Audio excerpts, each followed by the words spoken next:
Yo, what's good, world? So I'm going to show you how I translated the studio version of one of my latest singles, Sunrise, this song,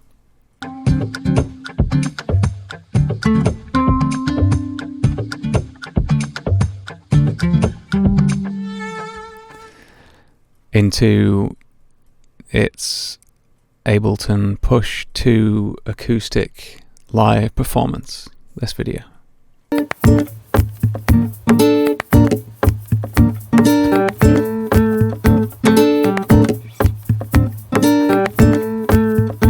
So the first thing I did was export all the stems from the studio version.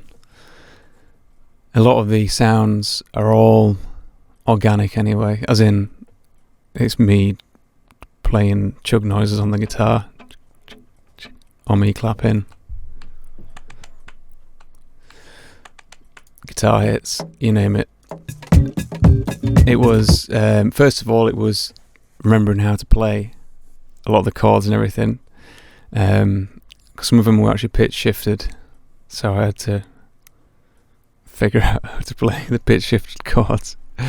And then the actual structure of the live version, because with it being a recording of a sample and it loops and I play the next thing, I have to build on top of the previous sounds. And there were points in the song where two guitar parts came in at once, or in the drop there are elements that come in that didn't exist before in the song. So how was I going to bring those in? So first of all, like I say, it was understanding this structure of the chug into the claps,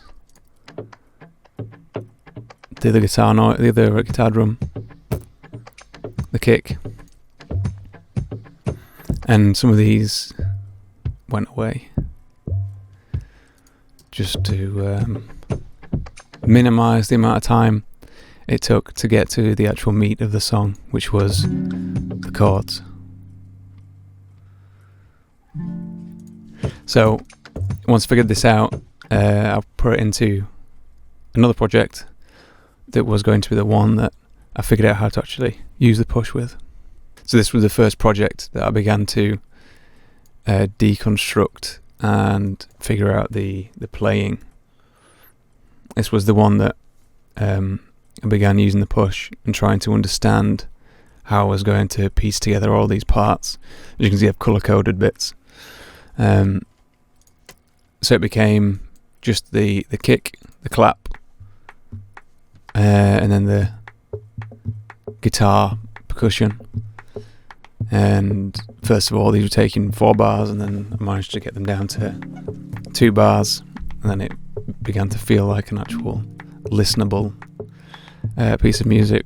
So initially I was using reverb in this breakdown section, but because of how live the sound was and how it, the aesthetic of it,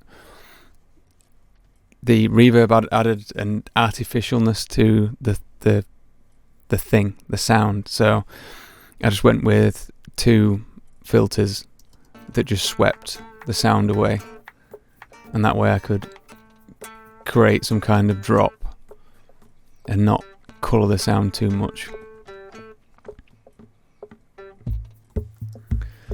I also realised that I could pre-mix the project. I could understand that this guitar hit's going to sit in a certain place, put it down there, gate it to try and remove any wind or any noise that was picked up by the mic, start to pan all the instruments and even turn some of them down, bearing in mind how loud I was going to hit the guitar versus I can kind of control the strum, but if I want a thud out of it, I'm going to have to hit it a certain way. So from there I went onto the Mac, so I'll load that up. So this is the exact project from the Mac that you will have seen the video. Nothing's been changed or altered. See, I was surprised how real it sounded. I was using this mic on the dynamic setting, which is the Slate ML2, and a lot of the reason why I wanted to do this video is because you watch the you watch the performance, and it sounds so not live, and that's partially because the mixing. But I was just surprised at how little wind and general noise that the mic picked up. Now, I've been listening to some Stan Getz and the whole albums, and you forget how much when someone's playing something, that you can leave a breath in, or you can leave guitar noises, or any liveness can stay in the sound, and it's what gives it that feeling. So I wasn't too fussed about it sounding real, if that makes sense. Like there are in here. That's just me just breathing.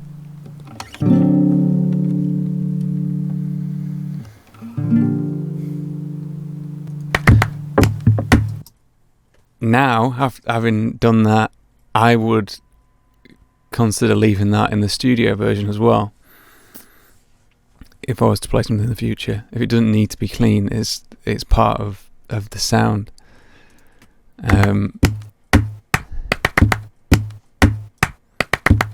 So after doing this, I limited in the end, and then just generally turned some bits down, just to make it more pleasant experience listening to.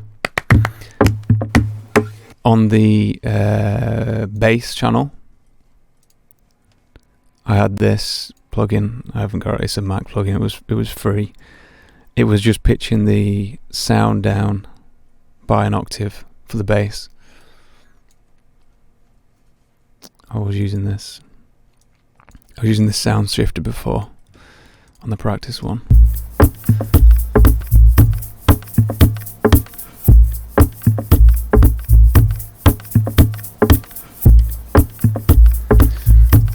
Another insight. When I was recording these patterns, first of all I set this to 1 bar so I could arm them, which is you just hold in the record button and press the channel at the top. Now when I press any of these, it will arm, and that will arm on the next bar. So I could think, alright, I want it coming in there, and then press it before I want it and then start playing, which did help, because on some of the riffs and things, they start at the end of the last bar and not on the one, like the lead.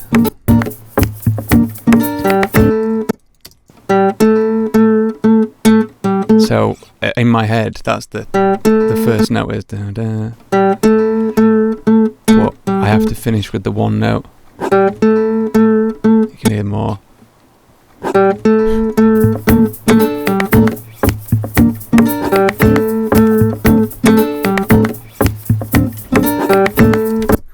And I knew that I wanted this guitar strum and this hit here, look, to continue into the second part of the track. So I had them on different rows, so I could just press this here and it would just play these two parts.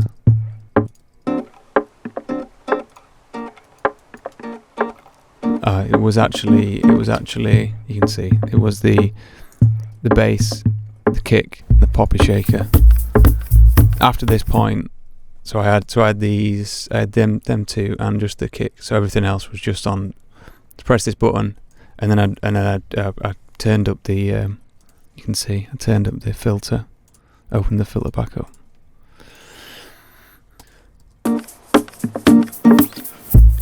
After that point, I knew it didn't really matter where I was recording these, because everything else was going to get added on top.